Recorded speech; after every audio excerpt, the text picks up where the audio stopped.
Yeah, no exaggeration. We almost burnt the rig down last night. A little malfunction here with our fuel gauge, 12 volts, or at least yeah, 12 volts. You'll see here we have our wire coming from our ignition switch that was heading over to the ignition switch side of the fuel gauge. And let's get you up in there nice and close. You'll see the rubber melted all around it. And I can't figure out why. The gauge was in the dash and things were going pretty good. I was actually working on another video, getting the directional wired up, brake light wired up, the whole 9 yards. Lights were flashing and things were going good. I turned the ignition to on and wasn't really paying attention, just kind of looking around the Jeep, looking at various lights, testing the switches, and all of a sudden I smell an electrical fire and I look under the dash and it is on fire. So it was, had to act quickly, didn't have the camera rolling, but went over and did the battery and unplugged that about as quickly as I could. And fire was still going and just kind of blew it out. Didn't have to get an extinguisher out, thankfully, but just suspecting the damage. Thankfully, not much really happened to the Jeep, and the paint didn't get too hot on top or anything like that. I think a little something fell on the floor here. We got a little burn mark on the floor, so I can fix that. But the end of the wire, it actually burnt right off. This is brand new wiring, by the way. Burnt right off. And what I'm trying to think about what could have happened here. My guess is this insulator is bad.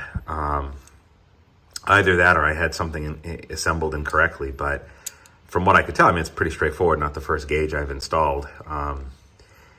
The nut was on and the wire was on behind it, but something must have grounded the wire, and of course, there's no fuse on this, which, spoiler alert on future videos, we're gonna be looking at installing a fuse block in this Jeep, because I really don't want to be driving this thing around and have it catch fire.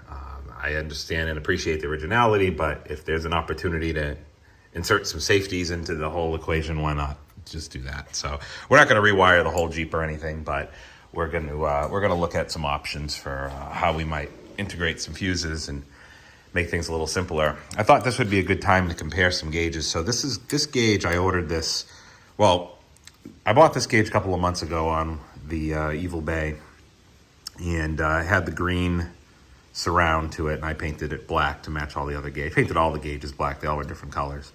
And it's 12 volts. I decided to go to 12 volts. I don't know if you can see the 12 Vs down there. So I had already had a 6-volt gauge I got from a good, reputable vendor. I bought this gauge here, installed it, etc. 2 days ago, I must have been on back order at Kaiser Willys. This box came in, and this gauge, 12 volt fuel gauge came in. Now, if you look at the back of these gauges, right, you'll see very different way that this gauge is set up versus the way that this gauge is set up. So the isolation that's going on between, I haven't even taken this apart yet, between this gauge and this gauge looks a little bit more robust. So obviously, again, a 12 volt gauge as well. And so I think I'm going to go ahead and, obviously going to go through. I don't even want to attempt this one. I'm not sure if the gauge itself actually burnt out or not. You can see it's pretty charred. And if we get close here, I mean, the rubber's toast. I'd have to replace that rubber if I wanted to try to use this or get a different plate. There was a metal piece that actually fell off of this. So there was some metal inside of this rubber boot that actually fell out. I can see if I can find it, but anyway, I just wanted to bring that to your attention that, this stuff is, it's real. The danger is real. I really never would have thought that. I've installed plenty of gauges in my time, and I never would have thought something like this would happen. I'm really glad it happened when it happened, because it was easy for me to extinguish the fire and learn from it. But just be careful. It's just a warning to never take these things for granted. And I know there's a lot of debates on the forums about keeping things original and fuses and whatnot, but the way I'm looking at it is I'm probably going to go ahead and install some fuses just to be safe, because as you can see, even in a very simple setup, all new wires, all new stuff, things can still happen. So Anyway, thanks for watching. Hopefully this is helpful.